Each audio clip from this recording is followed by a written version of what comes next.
Extra, extra! Read all about it! 3 local idiots form podcast! Hey, all you out there in podcast land. Are you bored? Maybe you're sitting in traffic?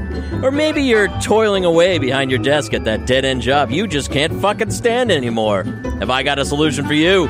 Why not mosey on over to that search bar at the top of your favorite podcast app? Don't worry, I'll wait. Type in Old Men Yell at Cloud, a podcast where 3 unqualified musicians rifle through their vinyl collections and discuss their unwarranted opinions for everyone to enjoy. Or not enjoy. Check it out on the Zero Science Podcast Network.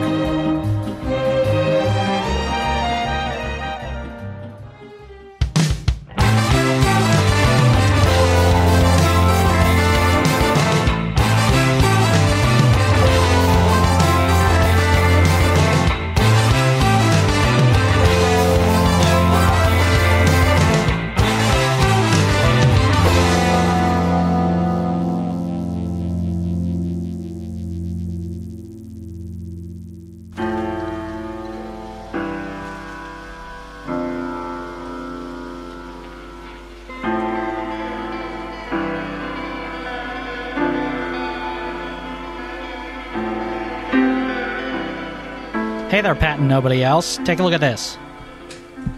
Take a look at what? Look at this newspaper I found. Like this is the look at the main headline today.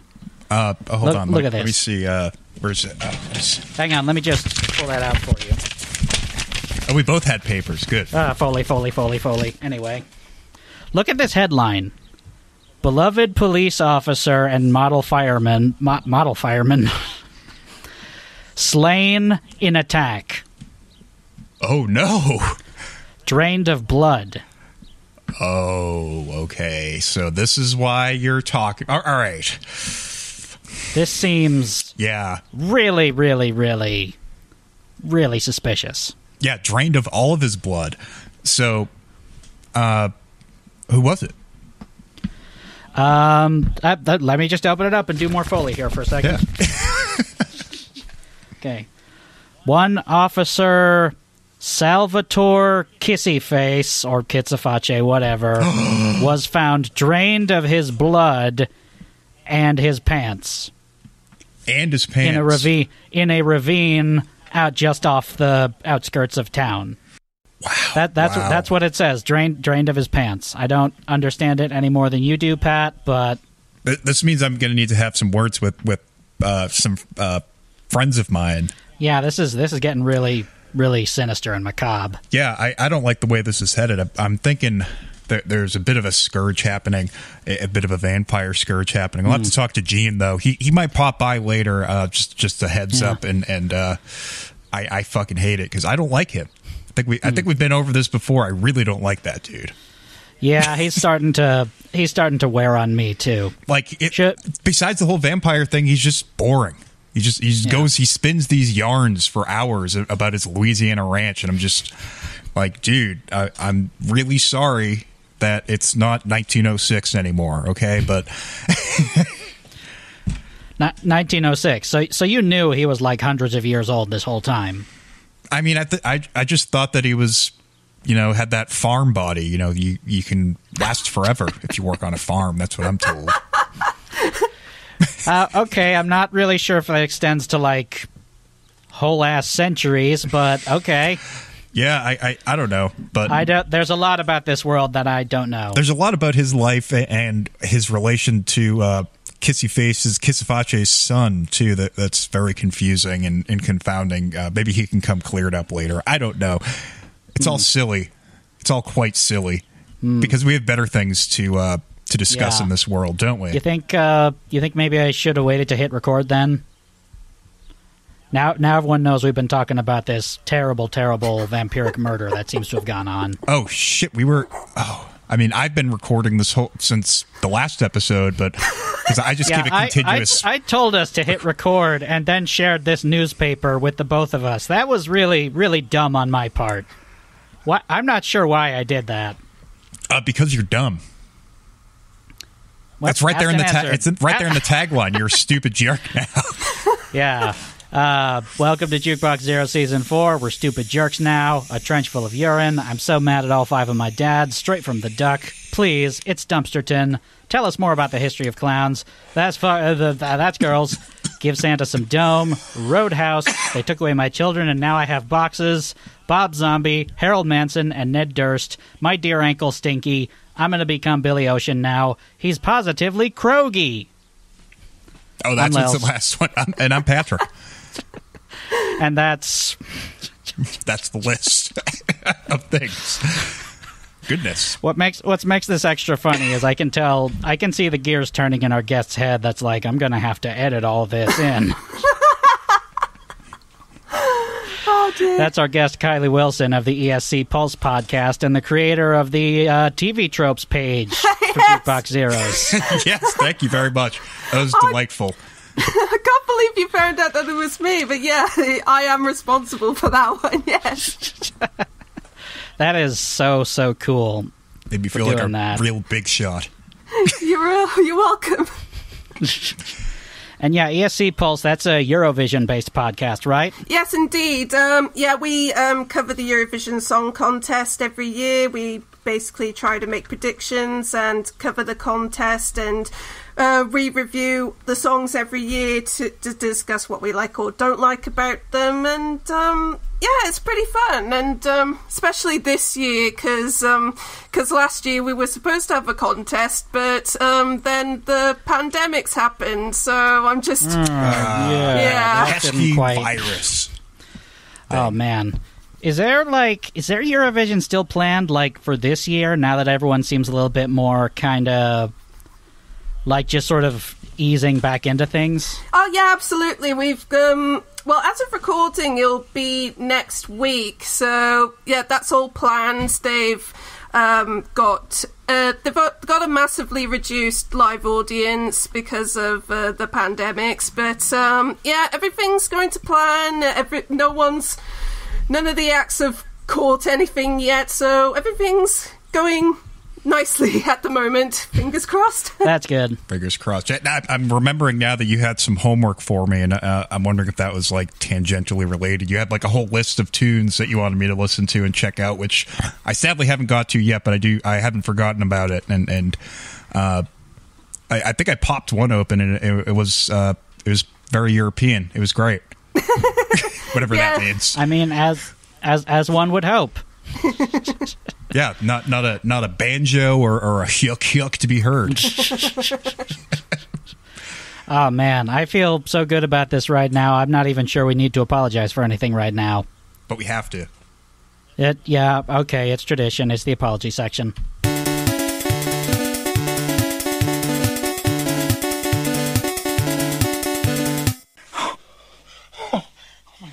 I'm sorry. Please. I'm sorry. Little fish called Wanda action for you there. Oh, man. You got anything to apologize for today, Pat? Man, deep pull of a movie. What was like the not sequel, but there was like a kind of sequel to it that came out in the 90s. That also have something to do with fish. It had like the same cast, Kevin Kline and Michael Palin, John Cleese, and Jamie Lee Curtis. Yes. And I know exactly what you mean, but I can't think of the title right now. Me neither, actually. Perfect. So I apologize for forgetting the name of that movie right now. I'm gonna apologize in case, like, if I seem like slightly spacier than usual, because as of this recording, I got my second shot of Moderna today. Yay! So I'm just waiting for that to hit me. But yeah, it was real nice and quick, in and out. I went to my local Wegmans. They told me to sit down. I showed my arm. I said, "Stab me, Moderna Daddy." And they said, "You're no longer welcome in Wegmans." Wow, that takes a lot to get kicked out of Wegmans. They'll let anybody fucking in there. Well, the other day I got my first Pfizer jab, so just one more to go, and I'll be able to lick toilet seats off now. That's finally back to normal. Yeah, Pat and I are going to have a huge toilet seat licking party once we're all done. Hooray! BYOTS. And I can't even continue with this bit. That's disgusting.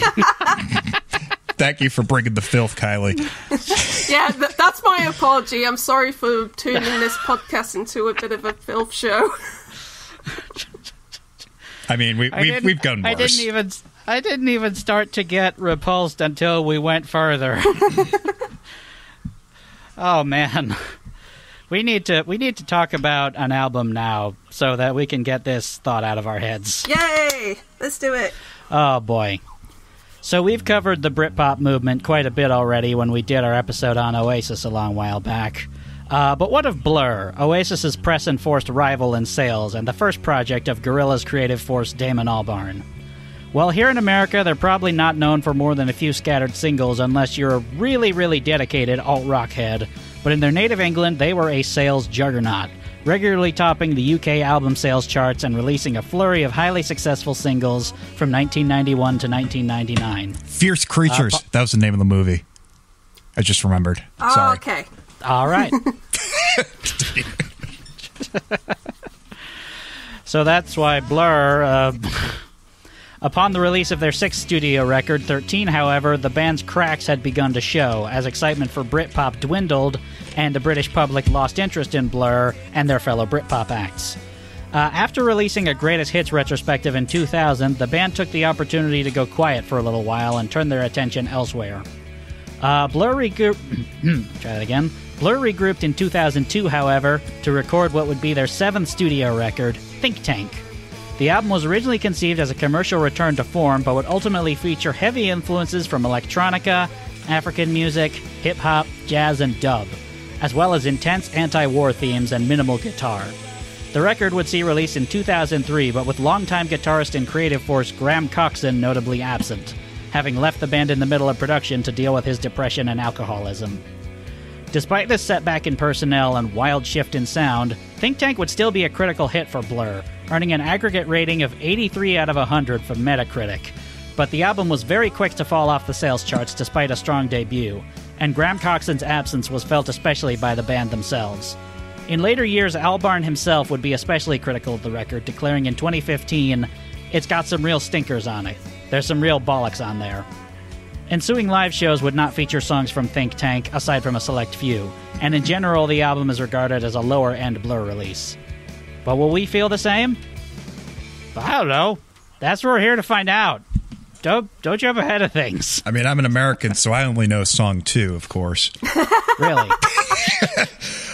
No. I know more than that. I heard the whole Blur album with that song on it because I had to do it for Old Men Yell at Cloud. I think I gave it a 7 or an 8. I can't remember, but I liked it. Yeah, so you picked this. You handpicked this record from our little list of to-do records, Kylie. Do you have like a big opinion on Blur in general? Basically, what happened was that I was listening to the Pop episode on YouTube's Pop, and you mentioned that you'd consider reviewing this album, and I just kind of put my hand up going, yeah, if you want a guest, I'm more than happy to do it, because, you know, I have a bit of a big history with this album in particular, and I consider myself a pretty big Blur fan. So this is kind of my backstory with them. So I first heard of them when they made their big pop breakthrough in '94, obviously, with the song Girls and Boys. That was their big pop breakthrough. And I was 6 years old and living in New Zealand at the time, so I thought it was like the best song ever. And and then a couple of years later, I moved to the UK, and I've been flipping back and forth between the two countries since. So when I came to the UK, I of course was familiar with their late 90s singles, you know, of the self-titled and 13, and I remember liking those quite a lot. But obviously, I was a kid, so I didn't have that initiative to look deeper into them until I was 16, and that year was quite significant. This was 2004, because that was the year where I started to search for music outside of what I would hear on the radio, on the TV and stuff like that. And my music taste also took a huge shift from just general pop music to indie and alternative rock and stuff like that. So, and also this coincided with the 10th anniversary of Britpop breaking into the mainstream. So the BBC had a few documentaries like commemorating it and stuff like that. So I watched those.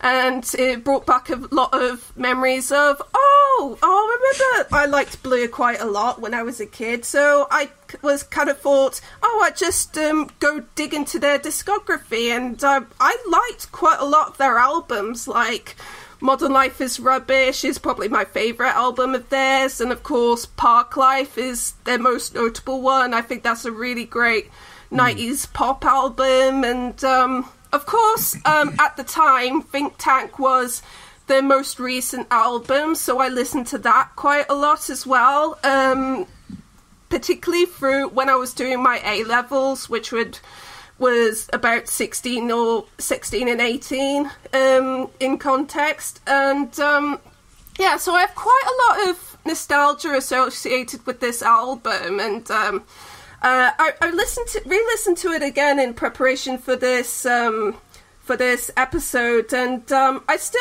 liked it quite a lot. And I would classify myself as a pretty big defender of this album. I was actually quite a bit shocked when you mentioned that Damon said that he said there was a lot of old bollocks on this album, but if it's considering that it's an album written and recorded at the same time when there was quite a lot of band tension, I'd understand that he wouldn't want to revisit that period of time that much. But I still quite a lot of this album, personally. So, sorry, just quick question. I'm not really terribly familiar with Gorillaz or even really Blur for that matter, but Gorillaz happened, like that first record happened like in between 13 and this record, correct? Yeah. And was it happening like concurrently, or did he like take a break from Gorillaz to do Think Tank? Or I'm wondering if that was part of the tension. Yeah, I'm pretty sure he took a break from Gorillaz to do Think Tank. I'm pretty sure of it. So you mentioned, like, Pat, you personally are not super familiar with Blur. Obviously, like, you listened to that one album. Was it 13 or the self-titled one? It was the self-titled. To on Old Men? It was the self-titled one, the 97 one. And, yeah, I think just in general, when Britpop happened, like, I was of the age where I would have been, interested in radio. It did not take with me whatsoever. I was like always way more into the American grunge bands and shit like that, and for whatever reason, Britpop just kind of passed me by for the longest time, and I didn't really even start checking out Oasis or Blur albums until kind of recently. But I'm trying to remember. I think it was what's their first album? Is it Modern Life is Rubbish? Oh no, that was their second album. Their first album was an album called Leisure, which was basically the label trying to make them sound like a Manchester band. Yeah, that one was very like inspired by Manchester. It had There's No Other Way and She's So High were the big singles off of it. Yeah, and so maybe it was the next one that Andy Partridge, like, they brought him on from XTC to like produce, and then like that's right, they had like another EP of songs or something that he produced, but it was never released because it like just sounded like shit. They were like, oh man, yeah, it was just kind of disappointing. That's unfortunate. I really like Andy Partridge and XTC, and like Blur is obviously a band that can do things, but I guess it just wasn't very inspired, so they didn't end up doing anything with it, which kind of makes sense. Like, Andy Partridge was in the midst of like however many legal battles at that point with the record company, and whatever contributed to them not putting out an album for like 8 years, where they went on like strike or something like that. Anyway, that's XTC. Good night, everybody. Nope, we're not. No, get back here, Pat. And that wasn't the ending theme song at all. Get out of your car, Pat, and get back in here. All right. Hold on. Take those keys out of the ignition. Just park the car. Well, as for me, I didn't really start to develop my own cognizant sort of taste in my own music, I would say, until probably after 2000 or so. So, the whole Britpop movement completely passed me by.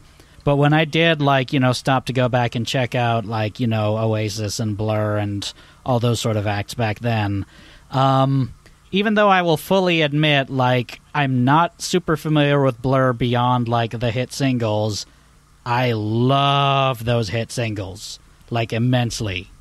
More much more than for the longest time I was one of those people who's just oh, song 2, that's okay. And then I think I took out a greatest hits compilation from my local library, and that's when I started finding out about all these other songs, Charmless Man, Country House, The Universal, Tender, and all the rest of them. And yeah, they're great. And I like them more than Oasis. Yay! Oh, I guess it's, crap, what's my name? Ewan? No, the one with Ewan? The fuck is the one that begins, oh my god, what are their Noel Gallagher and... Liam. Oh my god, Ewan Gallagher, I don't know. Oh, this is Liam Gallagher. I'm sorry you don't like my songs. What can I do better to make them better for you? See, knowing what I know about Liam Gallagher, I'm pretty sure he doesn't care whether I like his songs. I'm being incredibly sarcastic right now. When I was listening to the Be Here Now episode, you fully recognise that you have no idea how to do an impression of a Mancunian accent, so you just do these silly Monty Python accents instead. It's really funny. Oh, yeah. Well, basically, because we're idiots. But yeah, that's what we do. We're stupid jerks now. I can barely We're not respectful imitate a jerks. Manc What do you think accent. this is? The only thing I can do in that accent is kind of all right. They're kind of like that. What? Oh, boy. Whatever that was lovely. I'm sure we can talk about regional accents all day, but should we just start getting into the tracks now, you think? Should, yeah, I think we have to. All right. So here's track number 1. We're going to start things off with track number 1, Ambulance.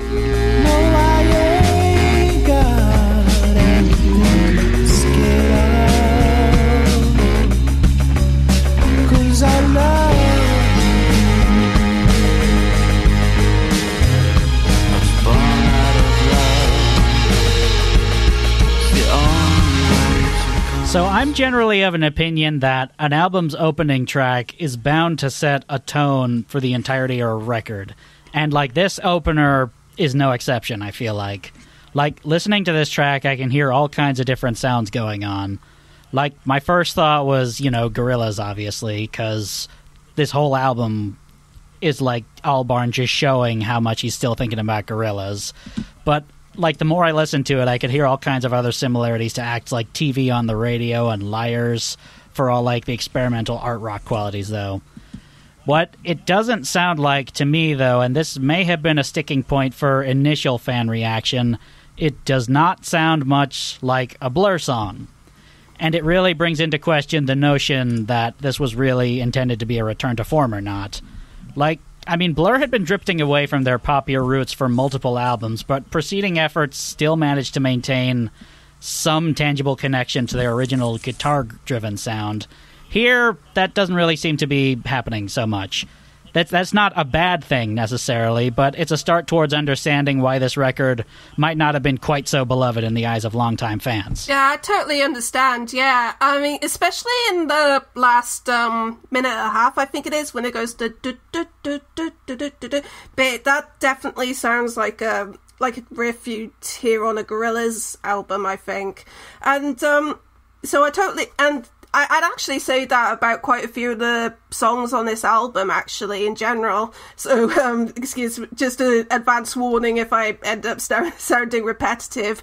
But, as you say, I think this is a great mood setter for the album. It's kind of got this kind of weary, atmospheric sound to it, and especially kind of like how kind of weary and cracked Damon's voice sounds in this album. I think it really suits the kind of atmosphere it's going here.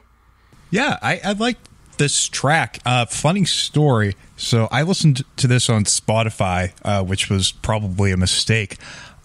They throw in the 5-minute Me White Noise opener, or it's like a what is it, like if you rewind, if you have the CD and you rewind from 0, you get this extra 5-minute track, and it's awful.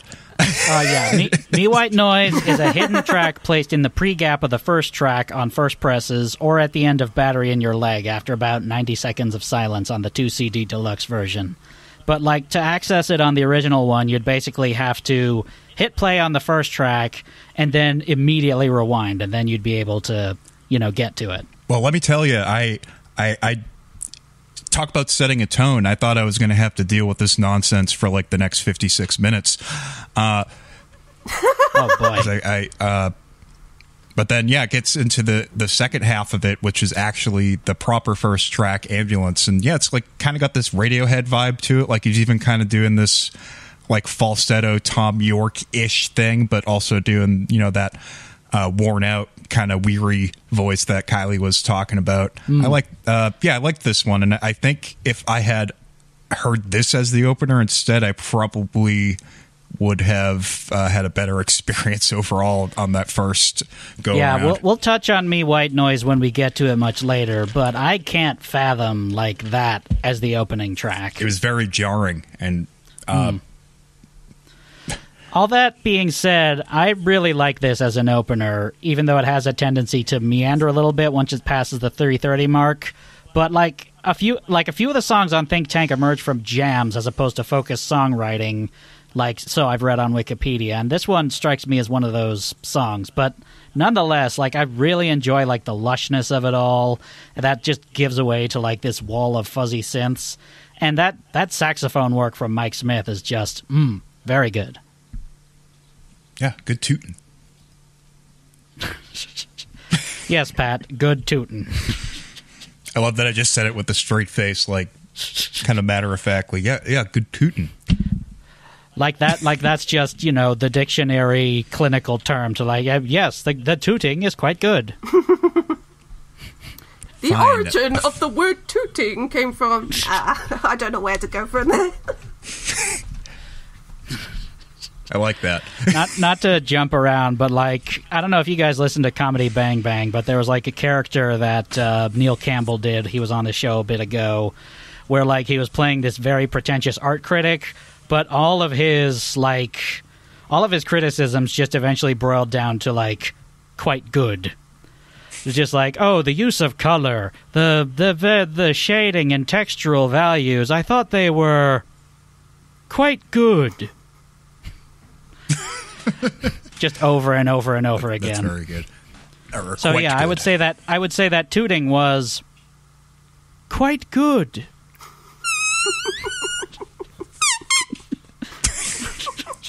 Sorry. I have no idea how you just made that noise. with my lips. It's a trick taught from the elders. What, kissing the elders? Yeah.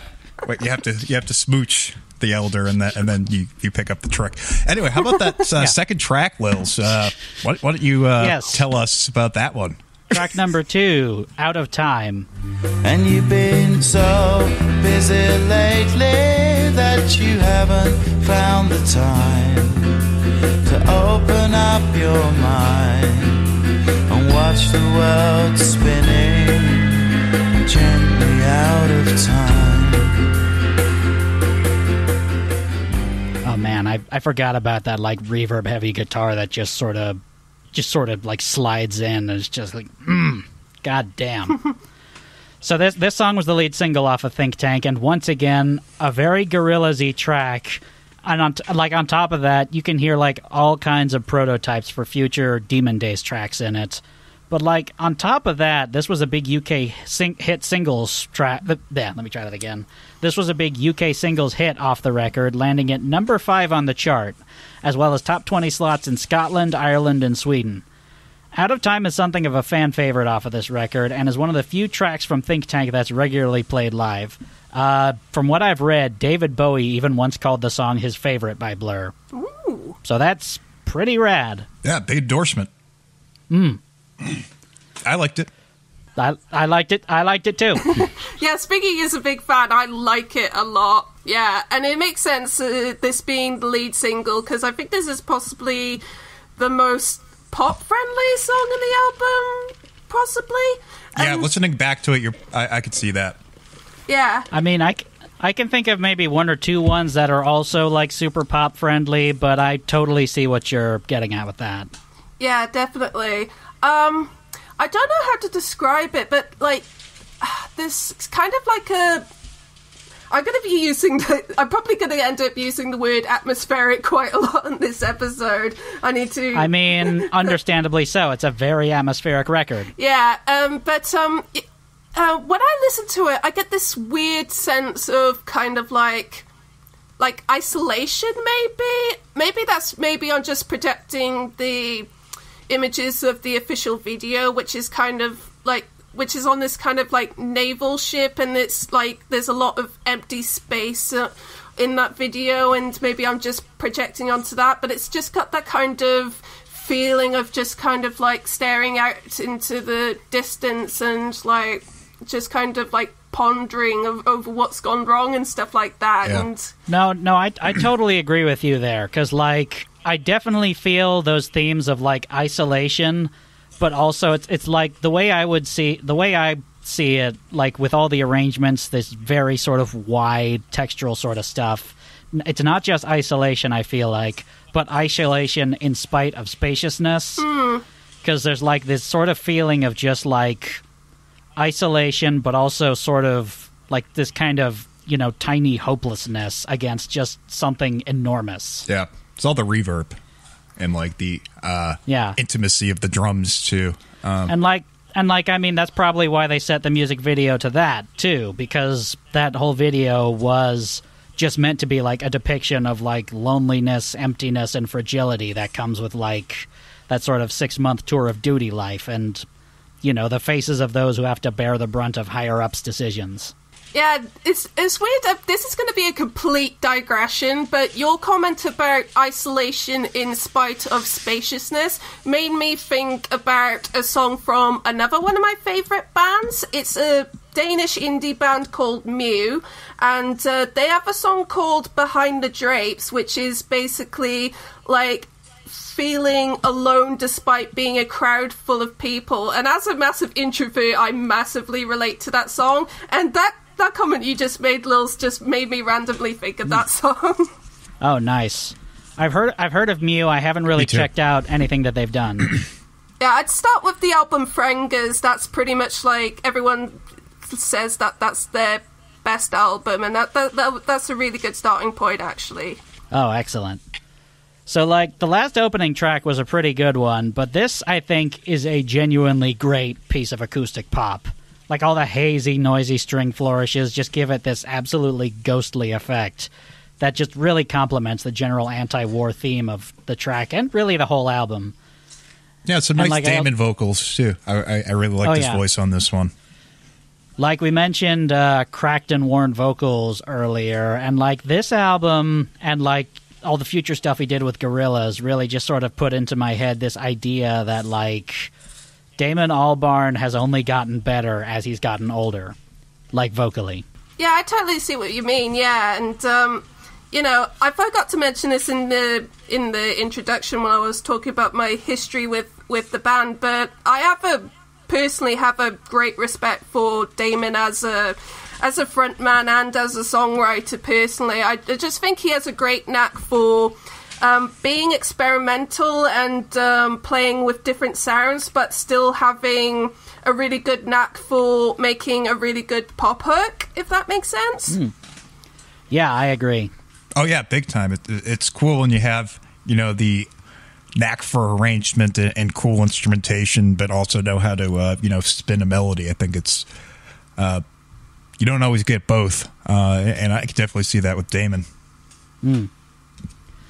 All right, should we move on to track number 3? Yep. Sure. All right, track number 3. We got these two just sort of bleak, spacious sort of tracks, and now we follow it up with track number 3, Crazy Beat.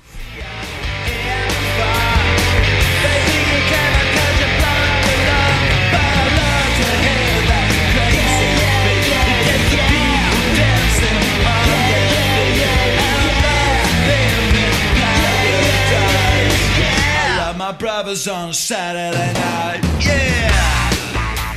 We got the second single off Think Tank, the first Blur song to chart on the Billboard Modern Rock charts since Song 2.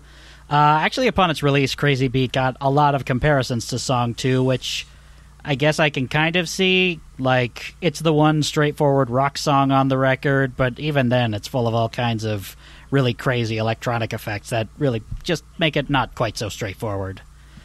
But, like, the difference between the two, I feel like, is that Song 2 was deliberately written as a satire of grunge music, while Crazy Beat seems to be a bit more surface level. Yeah, big time. Crazy Frog was what I thought when I heard that, like, vocoded opener. Really? Crazy Frog?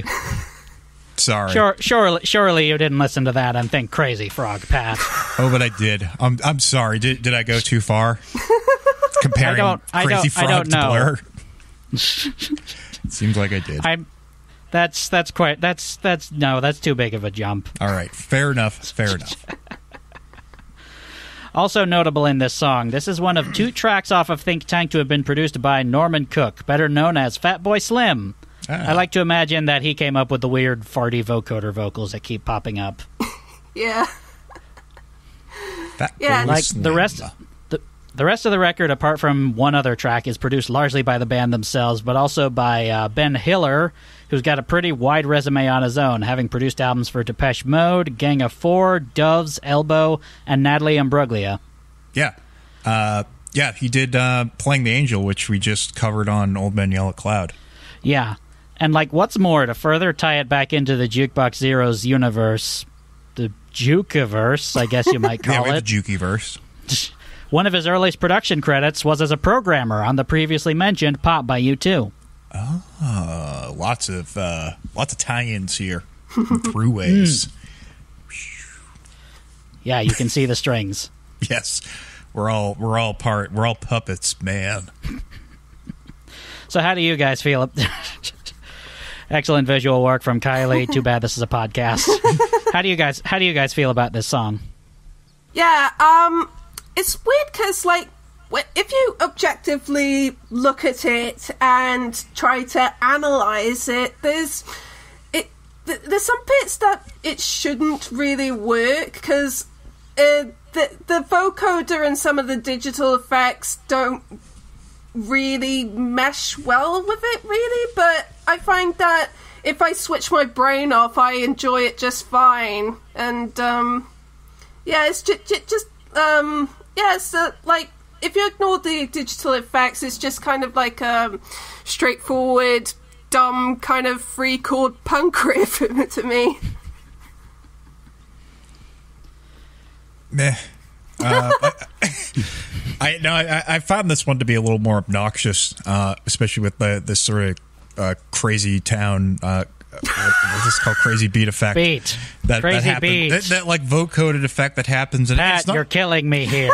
And it's not even just that. It's just the main hook of the song. Like, yeah, it's dumb and poppy and all that. Sure, but like, it also just felt kind of like basic level for a band like them. I don't know. Like I think they could have tried harder. I don't know. Something about that hook just kind of like bothered me and felt like I was. I don't know. I didn't like it. Okay, I totally understand what you mean by it being a bit too basic. I think part of that might be to do with the lack of a Graham there on guitars. I'm pretty sure Damon filled in on the guitar work on this album, and even he will admit that his guitar skills are pretty average. Like, his main instrument is piano, which he's pretty good at. Oh, I didn't know that. Yeah. I thought the guitar work was fine. It's clear that they were trying to write a single, I think, with this one in a way, and then they were trying to mash this like weird shit on top of it. So Pat didn't like it. Kylie did like it. I'm just kind of mixed on it personally. Like, on the one hand, it's plenty catchy, and I'm very much into that very scrunky synth bass and descending guitar line that pops in and out. You know, that da-da-da-da-da-da-da-da kind of thing. Yeah. But, like, the aforementioned weird vocoder bit got kind of grating after a while, and it's definitely a track that just kind of sticks out like a sore thumb amidst all the much more kind of like spacious and anti-war sort of stuff. That, like, it's comparatively conventional, and I don't think in like a terribly interesting way. But I won't go far as to say I don't like it. But yeah, I'm just kind of like firmly down the middle with this one. All right, track number 4. Should we get to that? Mm-hmm. Yeah. All right, track number 4, Good Song. I take care, 'cause I know you'll be there. You seem very beautiful to me. Third and final single off the record, peaking at number 22 on the UK singles chart. Blur's lowest placing single since their 1993 track Sunday Sunday off Modern Life is Rubbish, making it the single that basically ended the band's consecutive run of top 20 charting singles. So, this one's really good, also, I feel like. It's got all these reverb-heavy guitar work that's just barely dancing a line between, like, the Benz-era Radiohead and the Mars Volta. And, like, it's definitely making this album feel like, like we made a mistake in picking this one on an album that's on, like, a podcast that's ostensibly supposed to be about bad music. Yeah. But, I don't know. Like, we've ended up liking stuff before, but, we're not about... It's not about, like, bad music. It's about infamous and, like, controversial music. But I don't know. This has all been very, very good so far. Like, even Crazy Beat has been comparatively quite good. So, like, this is definitely sticking out a little bit in my mind, this album. Yeah, I mean, when we get to this track, I feel like we're kind of back into it. We're back into, like, a certain atmosphere and mood that they're trying to set. And for me, the previous track, Crazy Beat, takes me out of it. So that kind of shattered the mood for you. Yeah, and now we're on this one, and we're back in that mood. And I think from here on out, like it's like pretty much easy street through the end of the album, because I ended up liking the second half a little more, I think. But although now that I'm hearing these again, I'm starting to appreciate them a little more. Yeah, I absolutely love this song. It's just a great mixture of, like, the acoustic guitar and these kind of, like, reverby digital effects, whatever they are. And, conceptually, the theme of the song is very simple, but it's very effective. It's basically saying, I might have all these troubles in this world, but as long as you're by my side, I'm going to be all right. And, I think that's really lovely, I think. Yeah, nothing wrong with just a simple love song. Yeah. Guitars on this album, I presume, come courtesy entirely of Damon Albarn, normally just responsible for acoustic and rhythm guitars, in the place of, as we mentioned, notably absent Graham Coxon, who'd been dealing with alcoholism and depression well before the early recording stages of Think Tank. Coxon originally did not turn up for the early planning stages of the record in the fall of 2001, and did not ultimately rejoin the band until February 2002, to great tension amongst the group. He made contributions to 4 tracks, only one of which would end up on the record proper, but left once again midway through to check himself into rehab. So as we mentioned before when we were talking about like Damon Albarn just sort of saying like, oh, the songs on here are bollocks. Like, I got to imagine they remind him of, like, that period of time when there was, like, all this tension and just, general negativity. So that probably is coloring his own perception of the songs quite a bit, I would imagine. Yeah, just as I said earlier, yeah. So I'll just close my thoughts on this by giving you a fun fact. This song was originally titled De La Soul, after the famed hip-hop group, who Damon Albarn would later collaborate with on later Gorillaz tracks, including the mega hit Feel Good Inc. But, man, I don't know. I thought it was cool. That's cool. I actually didn't even know that they I didn't know that they collaborated with De La Soul for that song. It's a great track. I didn't know that, though. That makes sense. Oh, yeah. They're doing the rap on that song. Oh, wow. I don't know anything about Gorillaz, man. that wouldn't even be the only, like, track that they collaborated with them on either. Cool. Yeah. Good.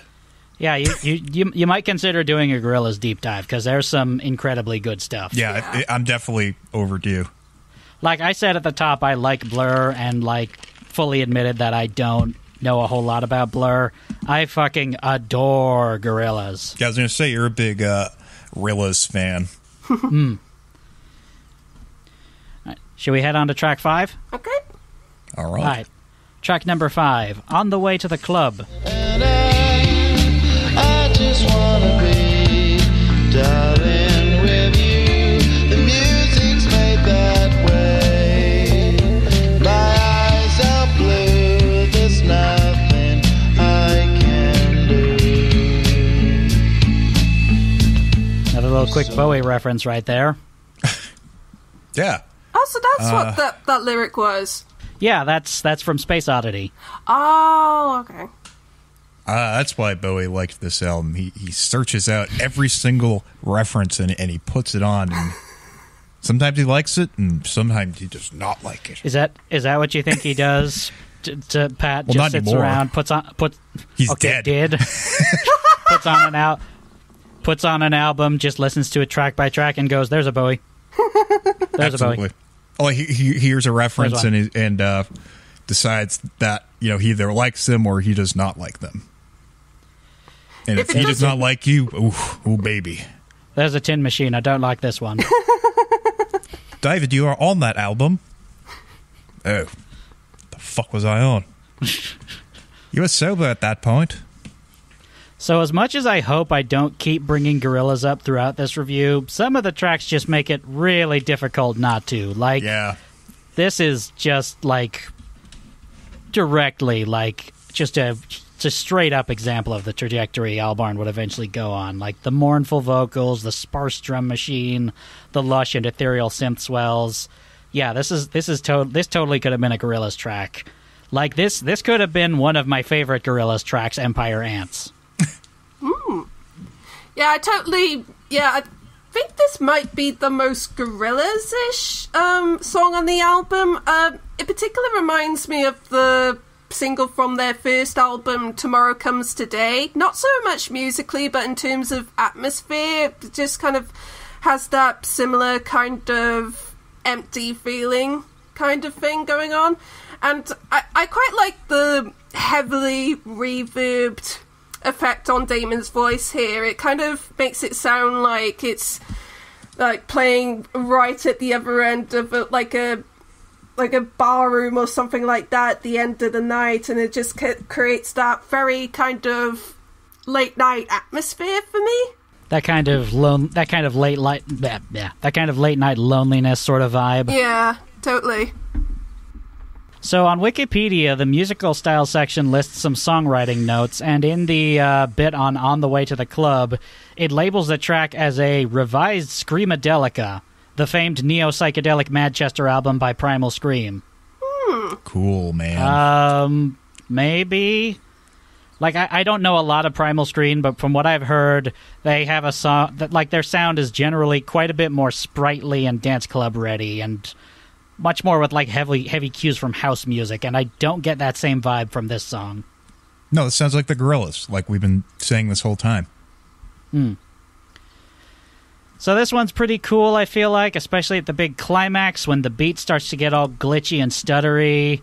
But as with before, like, it doesn't really strike me as a Blur track.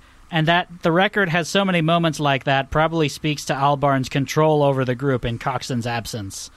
Like, I don't know how the sessions went, and I don't want to suggest that Albarn was some kind of, like, you know, controlling dictatorial figure, but I feel like, you know, obviously Coxon was a really huge sort of creative force behind the band as well, but so were, like, bassist Alex James and drummer David Roundtree.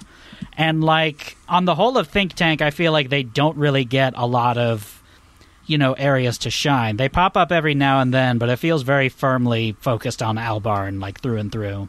Yeah, I probably would be surprised if there was just kind of, like, a feeling of, oh, we've started, we may as well push on and finish it kind of thing going on, and there wasn't really much impetus to collaborate. It was just kind of, I mean, you mentioned that earlier, that a lot of the songs on this album came from jam sessions, and that probably makes a lot of sense. It was just kind of like, there wasn't really much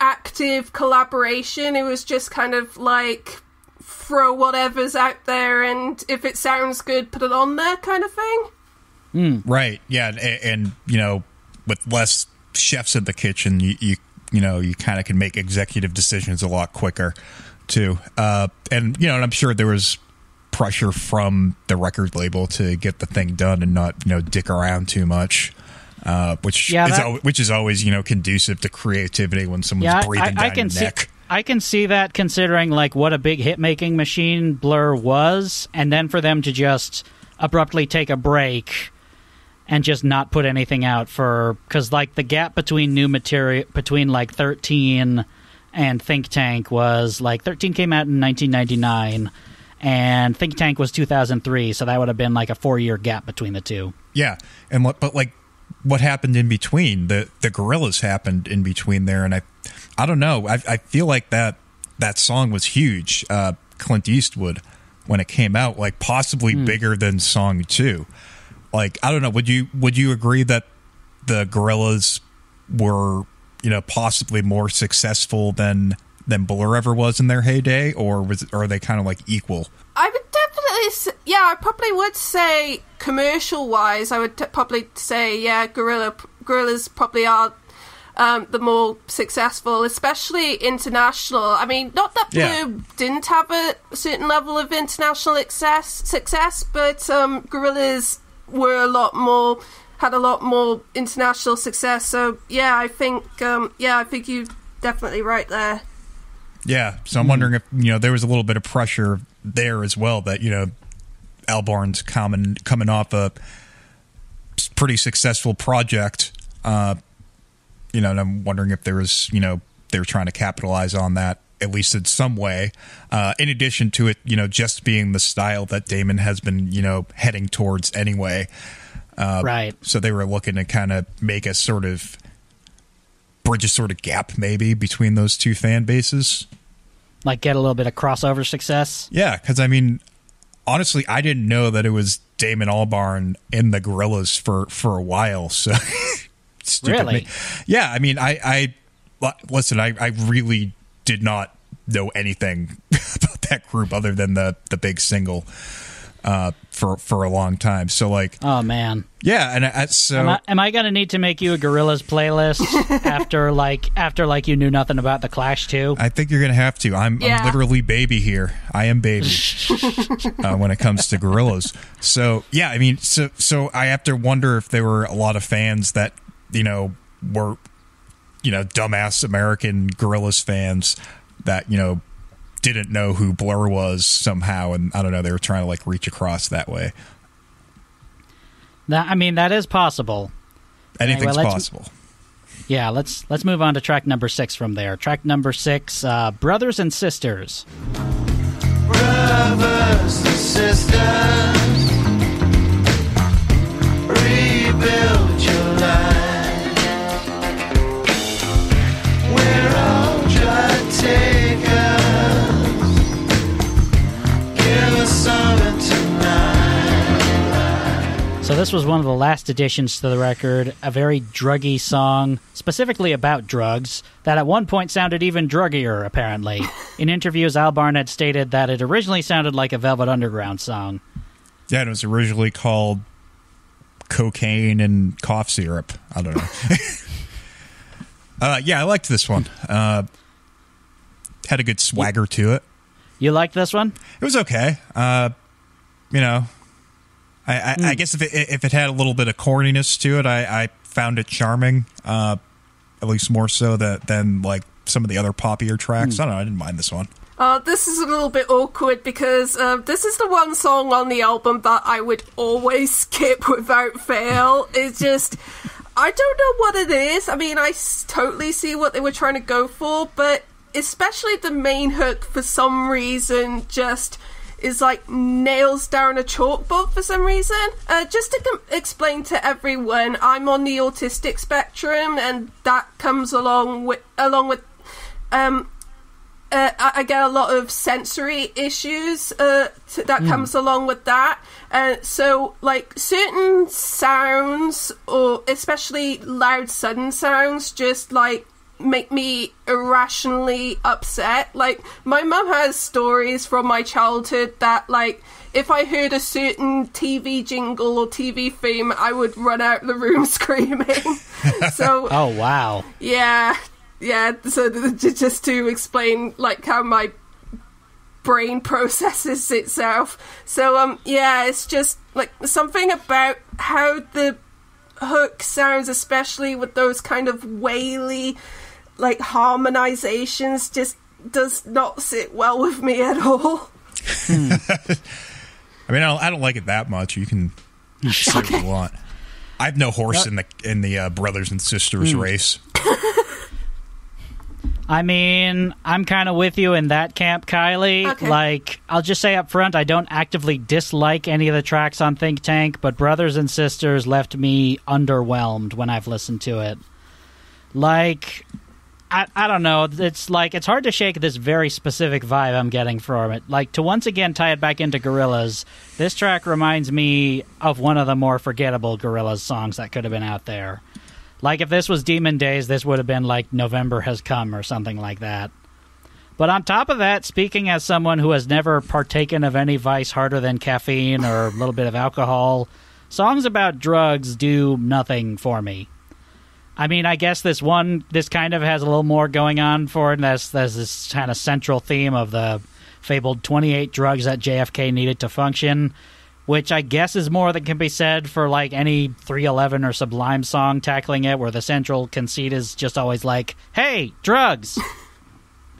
But no, like, this didn't really do it for me. It's not a bad song, it just didn't really connect. Yeah, you can't really connect to it, and I mean, I wasn't really even listening to the lyrics of it either, but I mean, I can just say that a lot of drug songs are kind of one note, because, I mean, it's a pretty singular experience, I guess, for most people. You're not going to get a lot of subjectives from that. It's not like one person say they got fucked up and the next person says that they, like, I don't know, knew how to make a cake after they do it. I don't know. I mean, the hardest drug I've ever taken was ecstasy at a music festival. It just made me feel a little bit woozy and happy. Yeah, I mean, I'm not going to, endorse or not endorse them. I mean, that was way back when I was, like, more open-minded about that. Like, I'm a teetotaler these days. Yeah, I mean, engage in whatever, alcohol or drugs, vice sort of thing that you need. Okay. Me personally, I wasn't talking to you, Pat. I wasn't talking to you specifically. Okay. And out comes the vape. Much better. Let's just move on to track 7. I feel like there was a PSA in there somewhere, and now it's gone forever. Track number 7, Caravan. I believe I was strong. You are the song. And when it comes, you'll feel the way. So this one, as I understand it, is technically another drug song, but I feel like I don't mind this nearly as much as Brothers and Sisters, just because I feel like there's a lot more interesting things going on, like arrangement-wise. I thought this one was cool too. I don't know. Groovy. Yeah, like if you listen to those warbling synths at the beginning, like you listen to that and try to tell me that this doesn't have like some Kid A or Amnesiac like level Radiohead in it. Yeah, I mean it's got that like kind of wandering through the desert vibe to it too that I always really like. Yeah, like there's that bit crusher on Albarn's vocals and like that Middle Eastern inspired horn section at the midway point. Like between this, his work with Gorillaz, and his solo record Everyday Robots, Albarn has really shown like a knack for infusing world music into his tunes in a way that's really, really compelling. Like that was happening on Out of Time too, and like I don't know, it's just really good. Yeah, agreed. I like that. I like this one a lot. Yeah, I'm pretty sure that around this time he was exploring a lot of Middle Eastern music, and I think he might have even actually wanted to go to Iraq at some point, but obviously couldn't because there was a war going on. Yeah, he's like from about late 90s onwards, he's been really good at exploring different kinds of like non-Western music, like particularly with the whole Mali music project. Like he goes to Mali quite a bit and like promotes local musicians, which I think is really cool. And yeah. And as I understand it too, a portion of this album was recorded in Morocco. Oh yeah, that would actually make sense considering the title of a future track. Spoiler alert. Oh yeah, that is interesting. Yeah, that's really cool. Yeah. All right.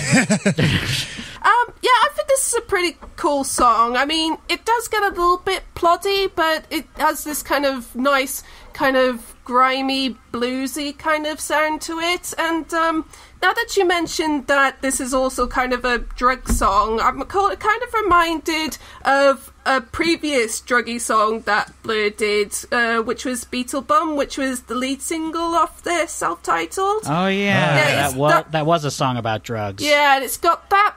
Well, they're not really musically similar, but it's got that same kind of like come down kind of feeling, kind of like, oh, I feel like absolute crap now. Yeah. Kind of mood. Yeah, the strung outness of it. Yeah. Yeah.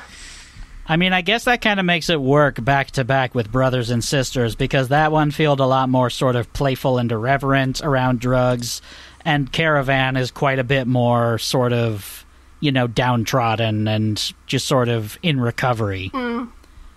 So that makes for an interesting contrast, and then you put it in those terms. All right, here's track number 8. We've Got a File on You.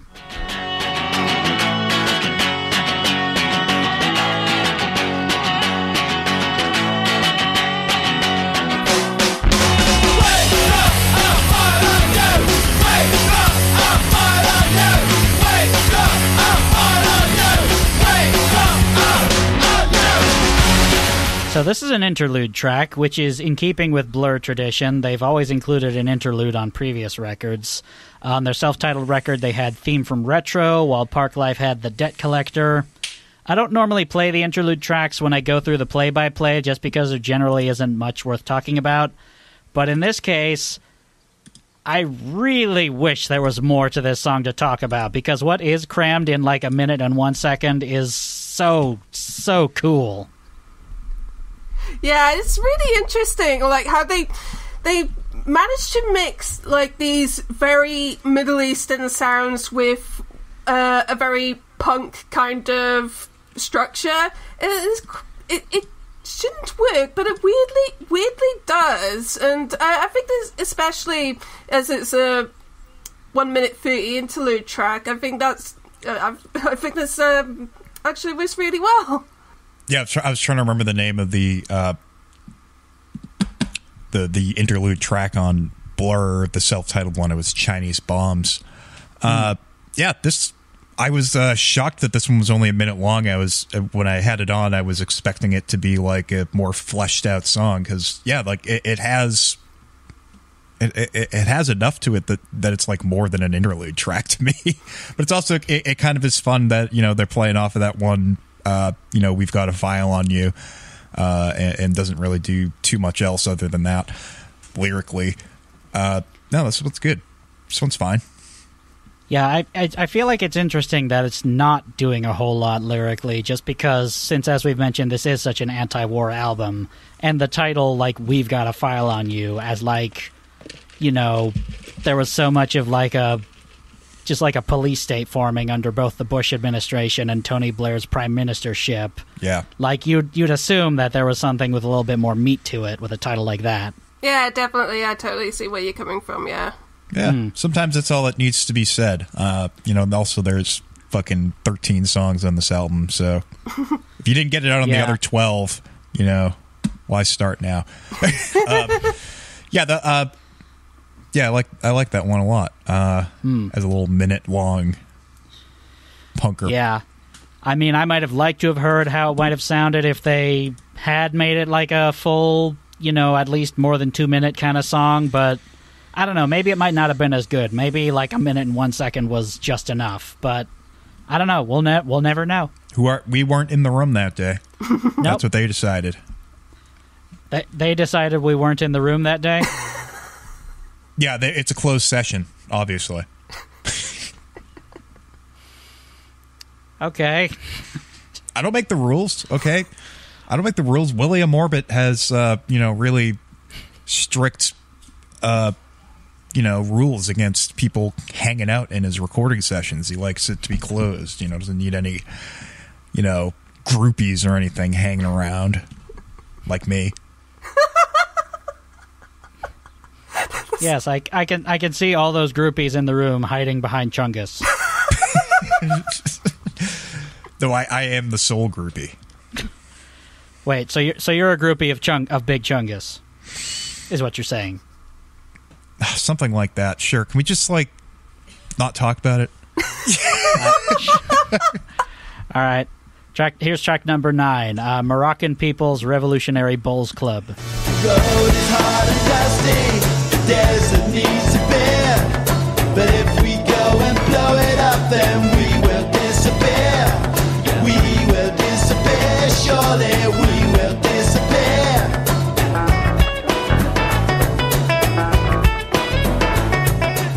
So, here I was complaining earlier that, Alex James and Dave Rowntree don't really get much to do, and then, we get to this track with, this really funky, borderline Afrobeat, tom-driven percussive line, and that chunky bass line. That is really good. I like the drums a lot on this one. Yeah, nice, big, roomy, I think they turn the snares off and stuff. Yeah, cool, tribal, bit of a swing to it. Yeah, definitely. I can't really add much to that. Yeah, I think the rhythm section is definitely the highlight of this track. And, you could say the lyrics are pretty repetitive, but musically, this never bores me. I like how it just keeps developing and adds new kind of sounds to it. It's pretty cool, I think. And as you say, quite funky. Yeah, this one probably was one of the, much more than any other one, probably very, very influenced by, Afrobeat music, because it's got all the hallmarks of those styles with them, right on down to, just sort of building on repetition. Because, that's a big time, yeah. Because that's a big hallmark of a lot of Afrobeat music. Yeah. Well, yeah, it's getting into the ostinatos and just, creating the percussion loops and vibes that happen. I feel like it kind of drops off a bit, after the 208 mark, because it kind of abandons, that whole sort of Afrobeat conceit for, a slightly more conventional drum beat and some sort of stuff based around a vocoder, which is kind of a letdown after all the, crazy percussive stuff that was going on.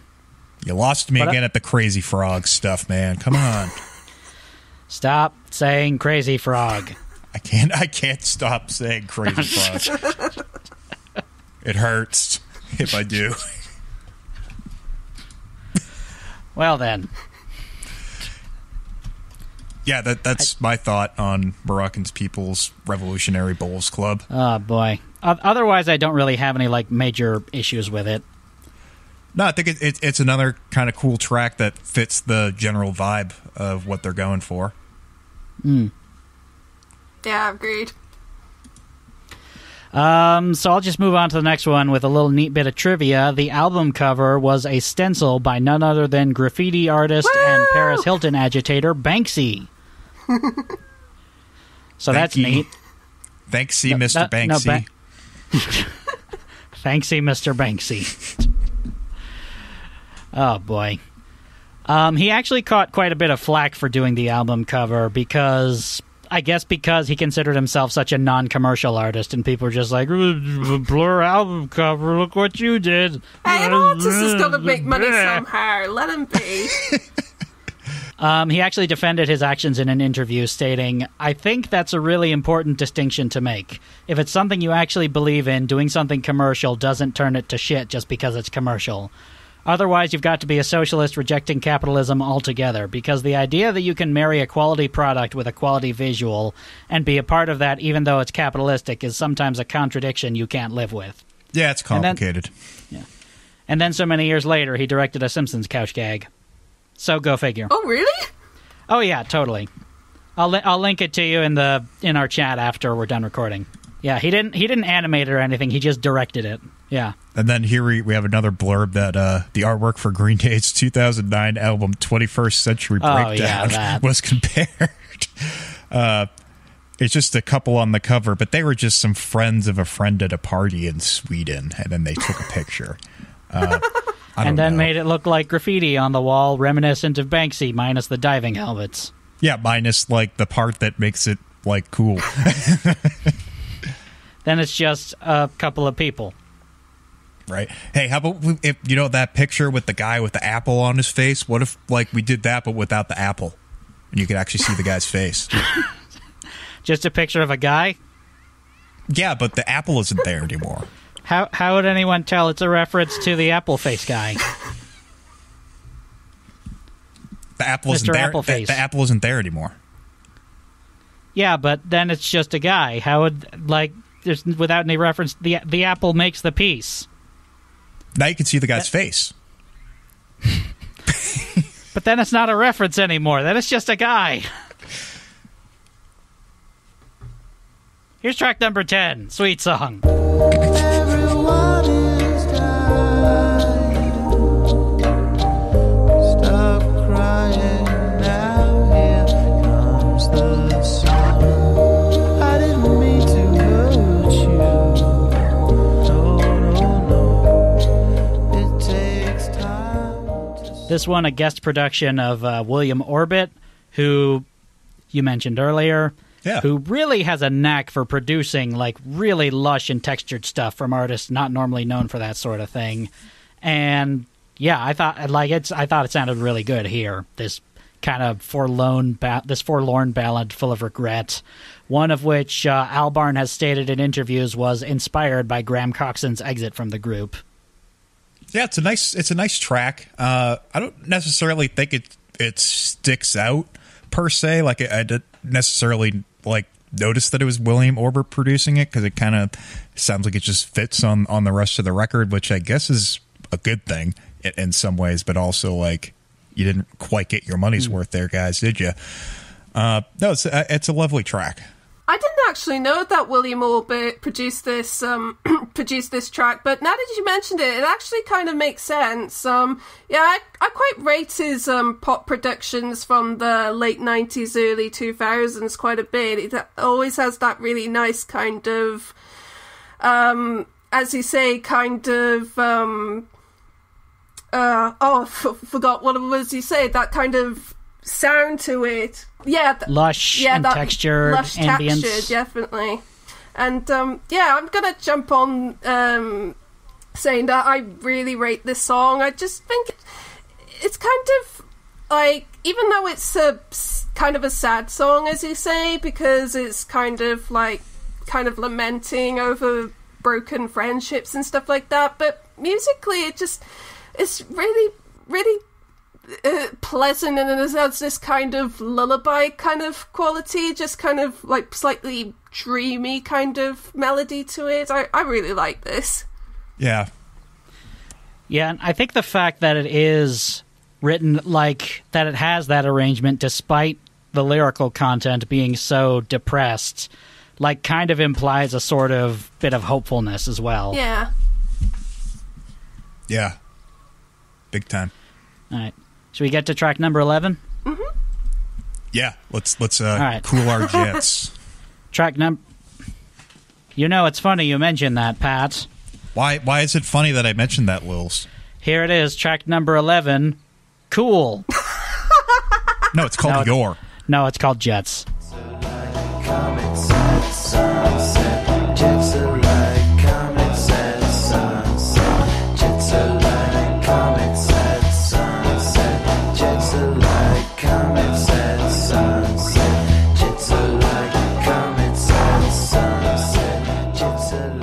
This is another one that I feel like just kind of jams on one thing ad infinitum for like the entirety of the 625 length. Like, it's not bad, but I wouldn't say it's especially memorable, at least until it gets that wild saxophone solo near the end. That just Mike Smith. Maybe it goes on a little too long. Yeah, this is a long one, huh? 6 minutes, 6.5 minutes. So I'm trying to remember if this was the song that had Alex James. At some point, his bass gets thrown through like a heavy reverb or something like that, and just thinking of Kylie talking about her like misphonia earlier, it scared the shit out of me, and I thought like something was wrong with my car. I forget if it was this song, or maybe it was one of the next two tracks, but there was a spooky bass reverb that happens. It gave me a good fright. Yeah, I think it might be this one, actually. I kind of remember there might have been some kind of, like, boom, very reverb thud in there. I think that might be what you're referring to. Yeah, it is very jarring, and, like, definitely what reminded me was hearing back on that clip, the bass is very up front. So here's a fun fact. Just looking on Alex James's Wikipedia page, he's a cheesemaker. Yeah. Really? That's interesting. Yeah, he makes artisan and everyday cheeses. But to say, like, shortly after this album came out, it kind of became known as, like, the guy who moved to a farm in the Cotswolds somewhere and started making cheese. Oh, yeah. I mean, who doesn't want to chase that dream? I know I do. I mean, you do what you want to do. Like, I'm dead serious. It sounds like a lovely life he's got going. He has a cheese called Blue Monday, which is a creamy Shropshire blue. Then a Little Wallop, which is a soft goat's milk cheese washed in Somerset cider brandy and wrapped in vine leaves. And then Fale Whoppet is a goat's cheese made with sprigs of thyme. That just sounds lovely. Wow, good for you. And then he makes everyday cheeses as well, like, you know, some cheddar and tomato ketchup. What? Cheddar and salad cream. Cheddar and tikka masala. It's sort of like blend of cheeses. Jeremy Bowen of Cheese Sellers, Paxton and Whitfield said, "They are cheeky price points. They're yummy. They're not difficult to understand." He wants to introduce the great and the good. All right. Well, I'm really glad that he's making big waves in the cheese world. Cheddar and ketchup. That sounds pretty wrong to me. These are some strange flavor combinations. I'm sure the Midwestern Americans would love it, though. And, like, it didn't occur to me until just now, like, what a strange flavor combination, too, like cheddar and tikka masala. I was just going to say that the past 12 months while I've been in lockdown, I've been making friends online with a bunch of Italian girls, and one of my favourite memes is Italians getting triggered by people ruining their food, like, and that cheddar plus ketchup combination sounds like something that they get triggered over. Well, cheddar's not an Italian cheese, though, so I'm not really sure who that would offend, apart from people with taste buds. Yeah, I mean, putting cheddar cheese on a pizza is ruining it enough. That's for sure. I mean, I guess I like cheddar and ketchup on a hamburger, but just probably the combination of the two, like cheddar infused with ketchup, just seems very, very bizarre. Yeah, you're missing out on, like, I'm not there for the flavor. I need it to, I need a liquid there. Yeah. I can't really quite describe it. So there's a couple more songs on this album, isn't there? Yeah, we got 3 more. Here's track number 12, titled Gene by Gene.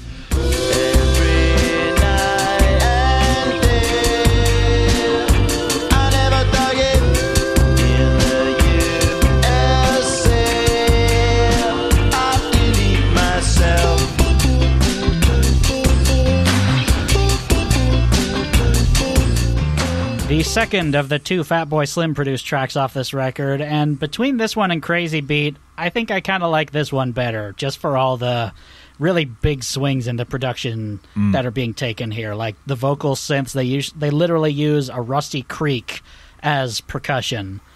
Like it's just really, really charming, I feel like. Yeah, this one for me, it kind of started off rough, but then like as you got into it, I was like, oh, wow, this is actually like some pretty brave production choices happening here, and it's for the most part paying off. And yeah, I think once you kind of get to that groove and like they got the kind of sweet jazzy melody going over it, it makes it a little more palatable overall. So Fatboy Slim's 2004 record, Palookaville, actually featured a track in collaboration with Damon Albarn on vocals called Put It Back Together.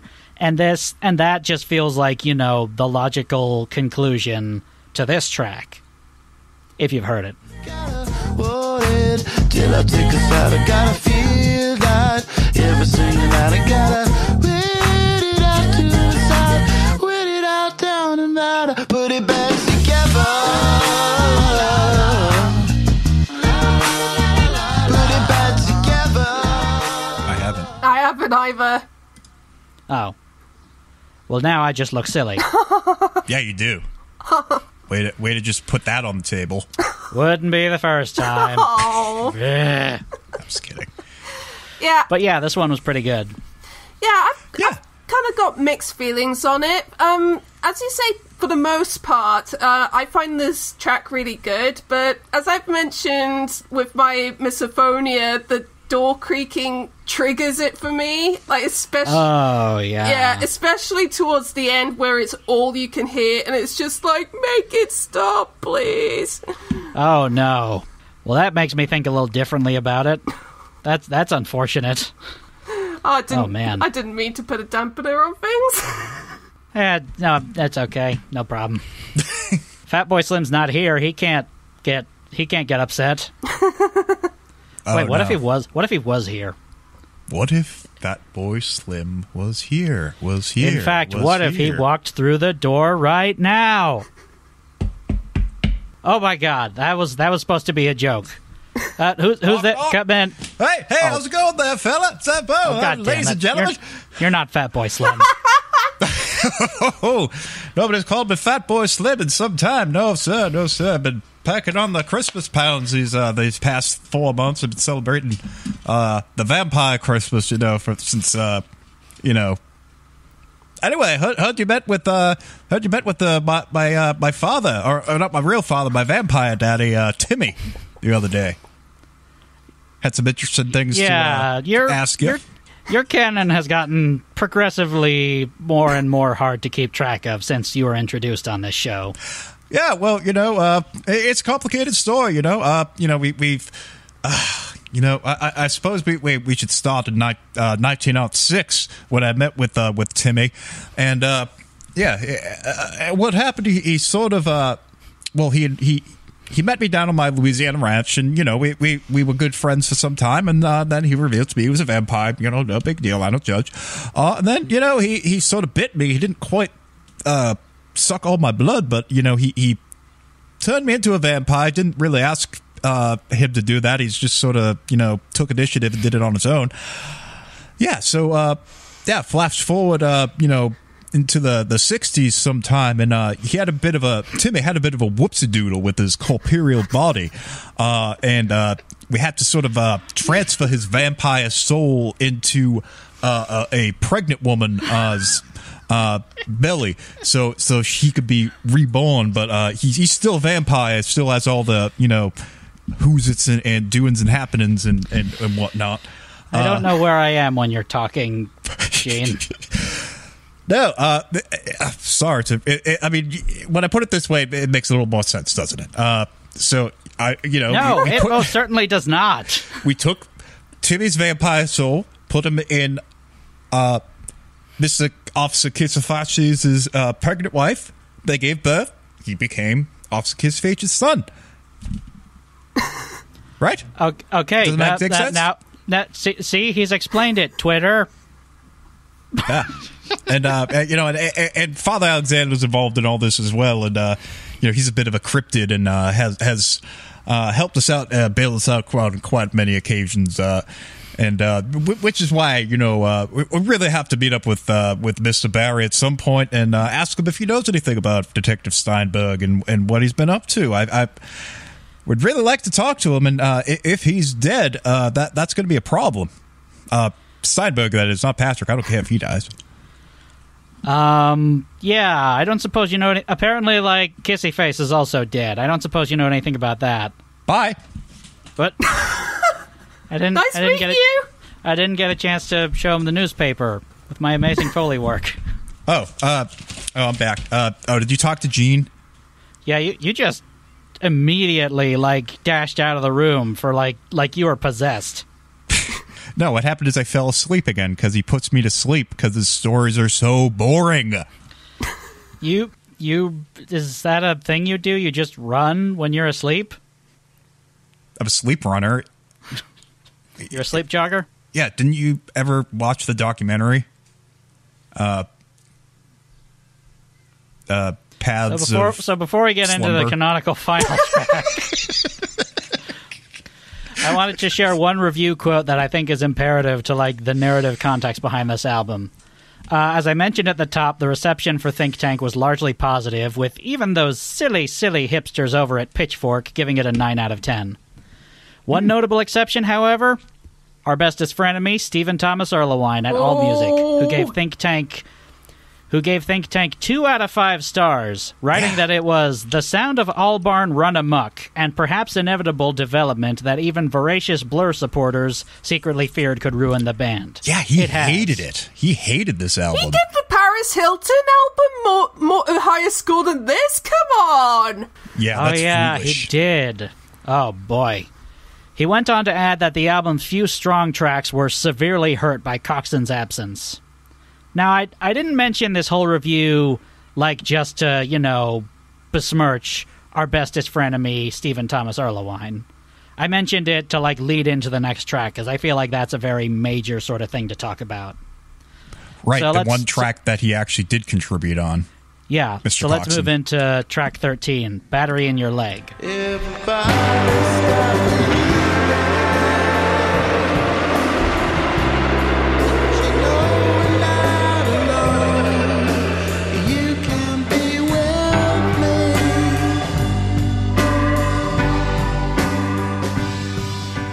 So this track was pretty consistently pointed to in critical reviews as a major highlight of the record, and man, is it ever a closer.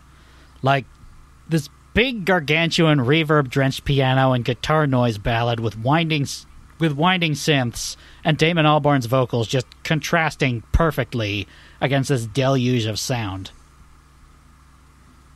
Yeah, it's a nice one. I like that piano sound a lot, that sort of grandma's upright piano that's just slightly out of tune with heavy reverb on it. Yeah, that's good shit. Yeah, I definitely really like this song.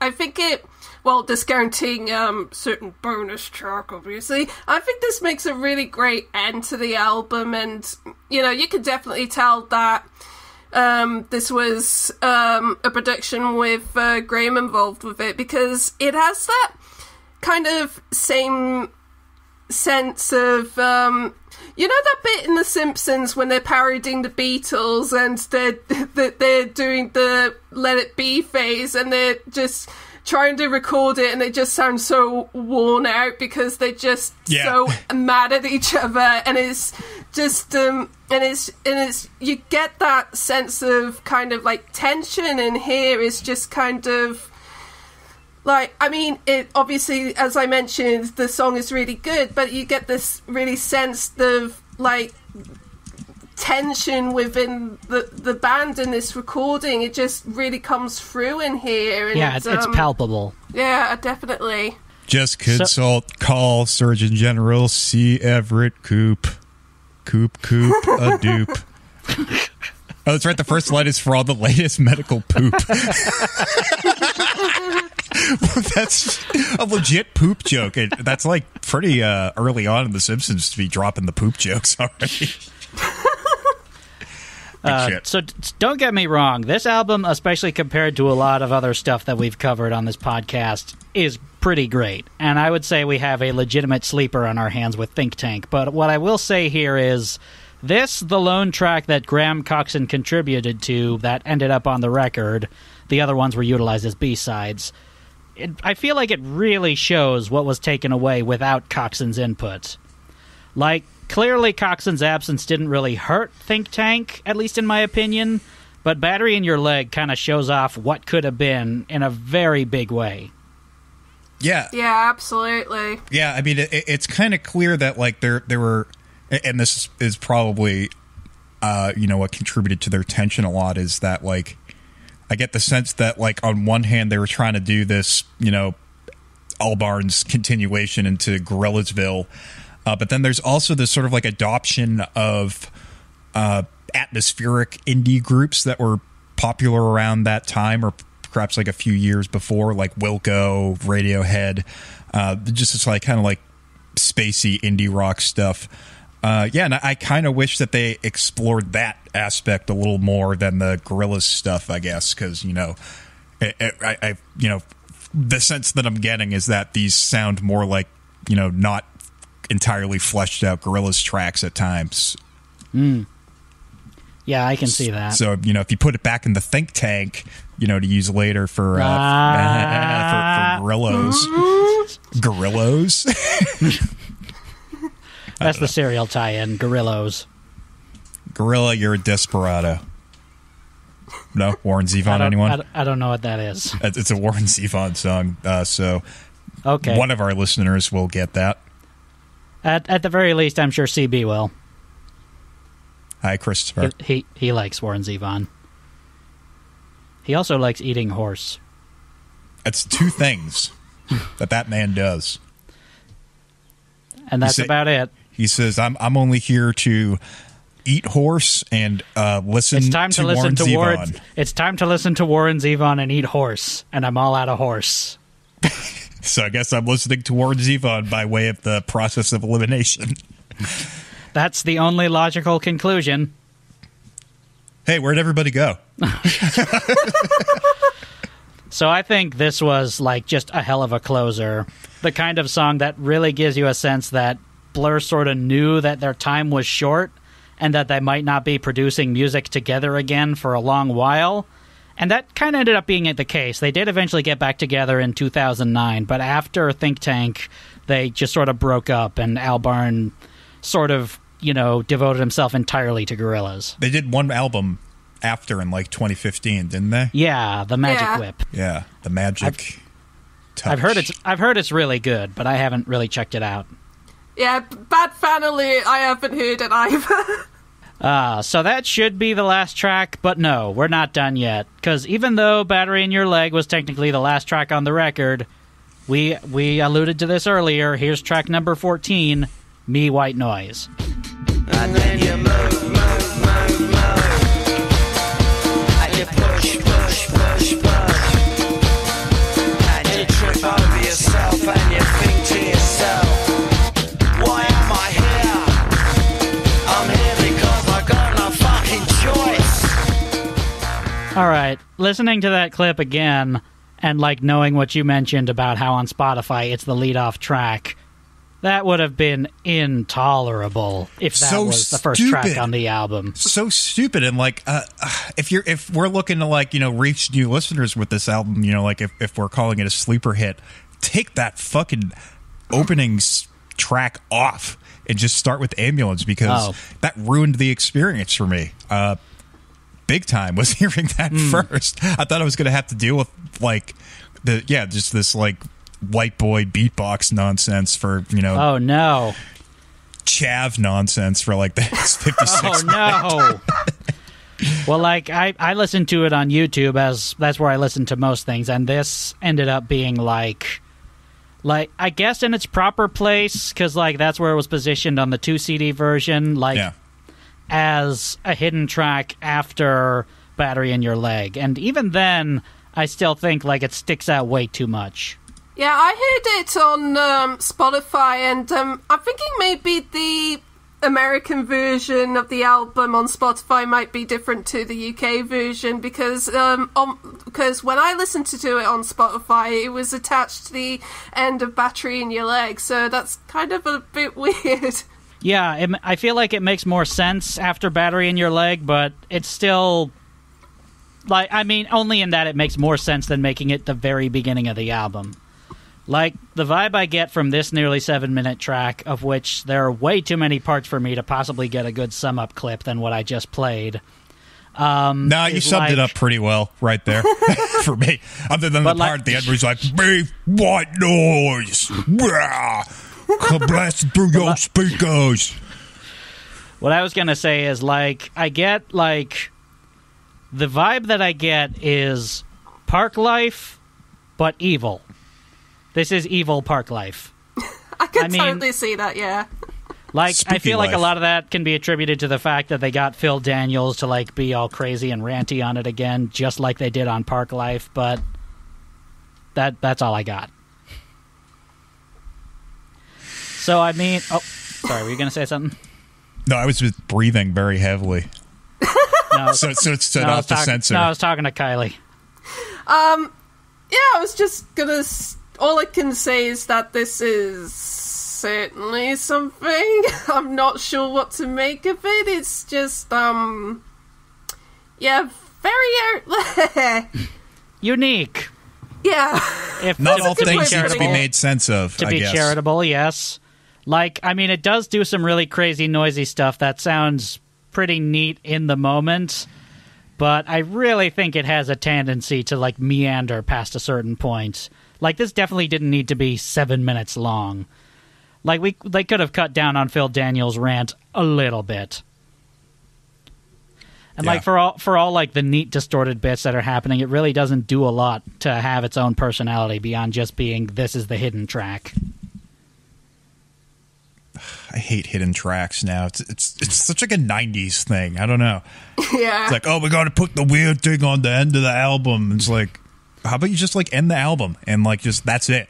Exactly. Like you don't need to like put a little fart joke on the end of it. Like it's like, oh, we ended on this like beautiful, poignant ballad, but we got to put a fart song on it, or people will think we're gay. It's like, I don't think that's what the thinking was at the time. no, it was. It was. All right. What an expose! I'm speculating.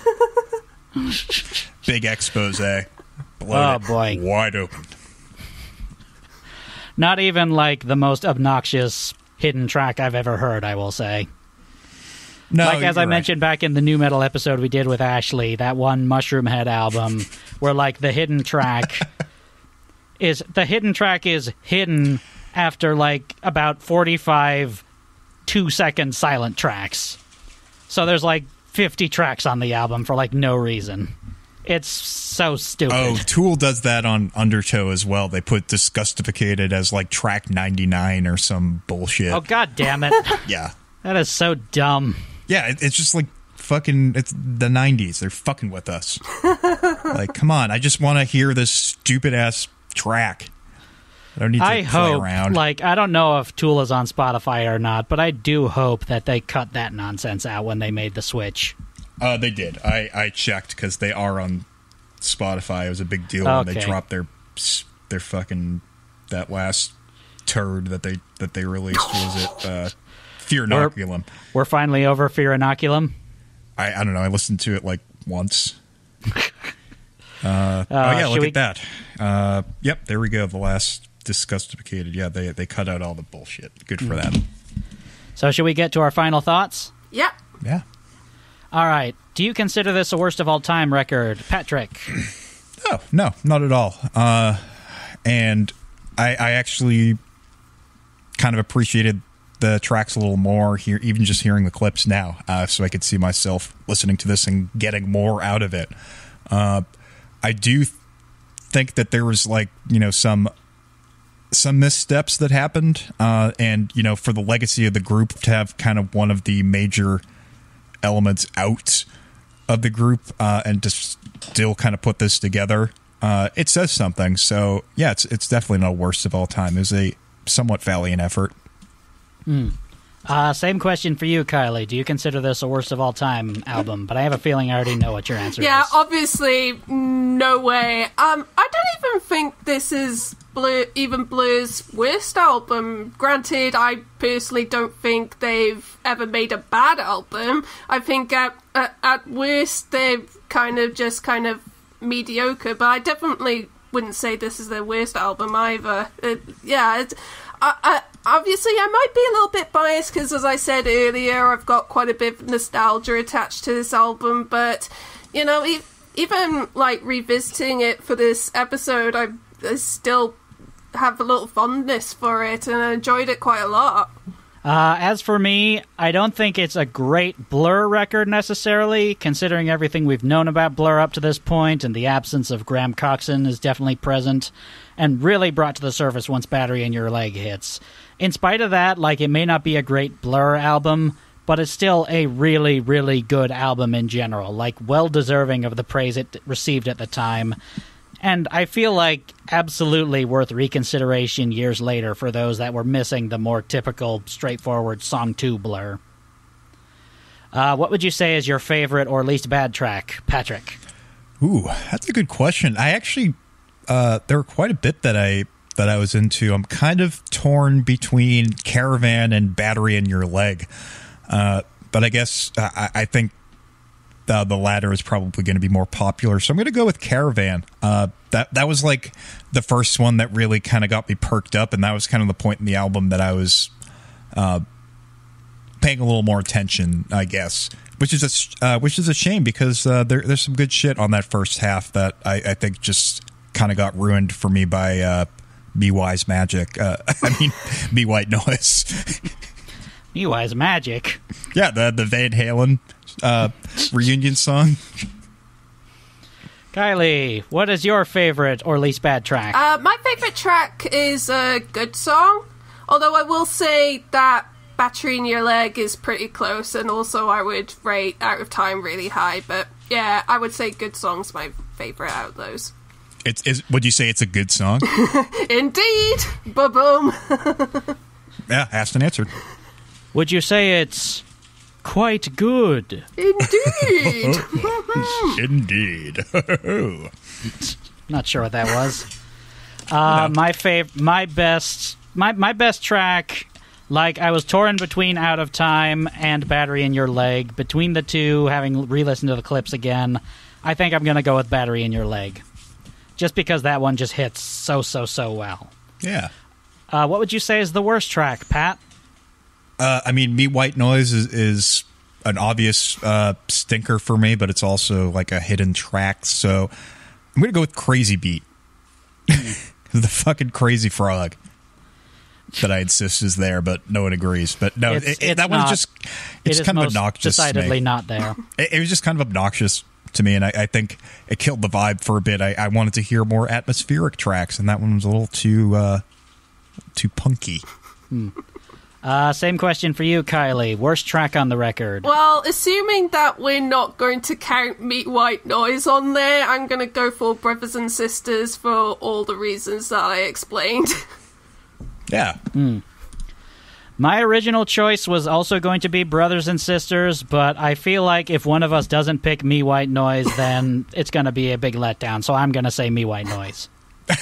You are picking it. Well, that's good. So now we've got us all covered. All right, fair enough.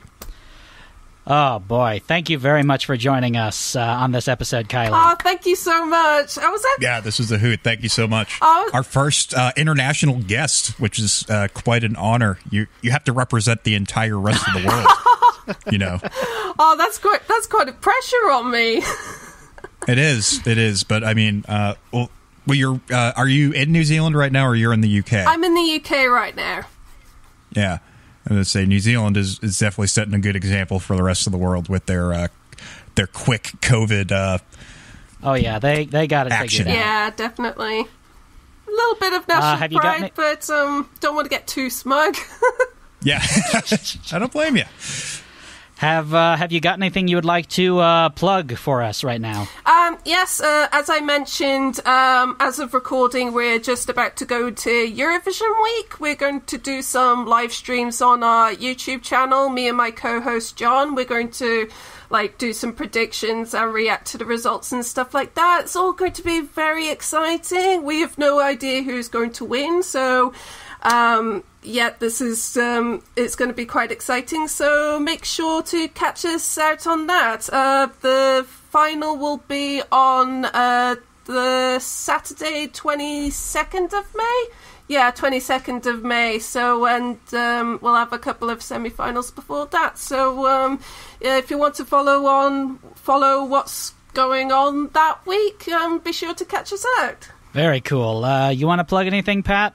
Yeah, we'll plug any music right now because I haven't really done anything relevant in a while. But check out the other shows, I guess, that I do on the Zero Science Network. Old Men Yell at Cloud. Must Watch Movies is back up. We did an episode with Lils last month. Yeah, we did Barry Lyndon. And we're going to get good old Scotty Kurland on the show at some point in the near future. So, yeah, stay tuned for more of me watching movies, I guess. And I don't know. That's about it. I'm going to piggyback on what you said. Definitely check out all the other Zero Science Network shows, including my other podcast, Hell is a Musical, that I do with aforementioned good friend Scott Kurland. We just released a new episode a couple days ago. We had our friend Ashley Rogers back on to review the Netflix movie musical film The Prom. It was intolerable. And I got a new Sawtooth EP out. Go check that out. It's titled Cold Days Ahead.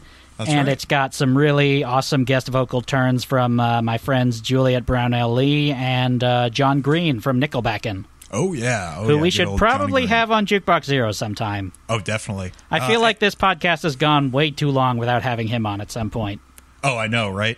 And you just put out a new Surprise Party EP as well, didn't you? Or oh, yeah, double that's single? true. We put out a double single with 2 tracks on it titled Polite and Goodbye. If you like fuzzy power pop, definitely give that a check out. Yeah. And that'll do it. Our theme song is Sunny Day by the band Froggy and the Friendship. You can check them out at froggyandthefriendship.bandcamp.com. If you have an album you want to suggest to us to review or would just like to leave us some feedback or a comment, email us at jukeboxzerospodcast@gmail.com.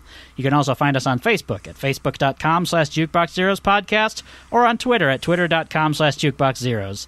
You can find us, rate us, review us, and subscribe to us on Apple Podcasts, Stitcher, Spotify, Amazon Music, or check out our archives on the Zero Science main page. Jukebox Zeros is a production of the Zero Science Network. For more great podcasts, go check out zero-science.com. And that about does it for this episode. I'm Lils. And I'm Patrick. And remember, don't forget to eat your school.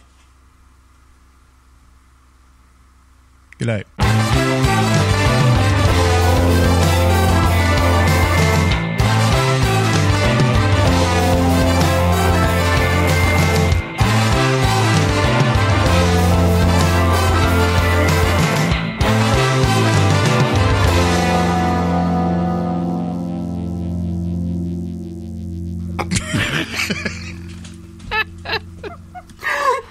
I'm not sure what happened there.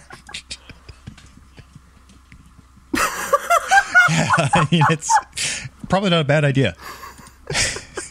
All right, I'm hitting stop. Zero Science.